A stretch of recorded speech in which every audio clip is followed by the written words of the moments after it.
জামাতকে মানে আপনি হচ্ছে দায় দিবেন, আপনার দায় আপনি নিজে আপনার স্বীকার করবে না। এরপর হচ্ছে যে আপনার ১ লক্ষ আজকে আবার নতুন করে একটা ইয়ে করলেন, ১,৫০,০০০ ব্যালট ছাপাইছে। তো ব্যালটটা আপনি ইয়াতে আপনি ৩৯,০০০ ভোটার, কিন্তু হল সংসদে কতগুলো ভোট? ৬টা করে ইয়াতে ভোট দেয়। ২৮টা ভোট হলো কোথায়? আপনার হলো যে ইয়েতে ডাকসুতে। আর ১৩টা করে ভোট হচ্ছে কোথায়? হল সংসদে। তাহলে একটা ছাত্র কতগুলো করে কয়টা করে ভোট দিচ্ছে?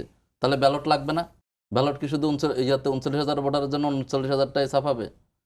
তা এরপর আমার হচ্ছে যে এরপর অনেকগুলো বিষয়, মানে হচ্ছে যে দেখুন আপনি মানে এত ঢাকা বিশ্ববিদ্যালয়ের মতো এতগুলো আপনাদের সাংবাদিক মিডিয়া সবকিছু এত ইয়ার শত শত মিডিয়ার চোখ ফাঁকি দিয়ে এখানে সব ইয়ে হয়ে গেছে। ঢাকা বিশ্ববিদ্যালয়ের আপনি যদি ছাত্র সমাজের যে সেন্টিমেন্ট, ছাত্র সমাজের যেই মানে হচ্ছে যে মতামত, সেটাকে যদি আপনি বিশ্বাসই না করেন, আপনি নির্বাচনের কথা বলেন, কিন্তু নির্বাচন হলে আপনি হচ্ছে যে মানবেন না। আবার হচ্ছে এখন তো রাকসুতে আপনার একটা ইয়ে আসছে যে মানে কি বলে মানে নির্বাচন চায় না, হেরে যাবো তাই মানে নির্বাচন চায় না, মানে এরকম একটা ইয়ার স্লোগান ওখানে খুব জনপ্রিয় হয়ে উঠছে যে কিন্তু সে কথা তো আর বলতে পারে না। জি। মানে আমি হচ্ছে নির্বাচন চাই না, কারণ হচ্ছে আমি হেরে যাবো।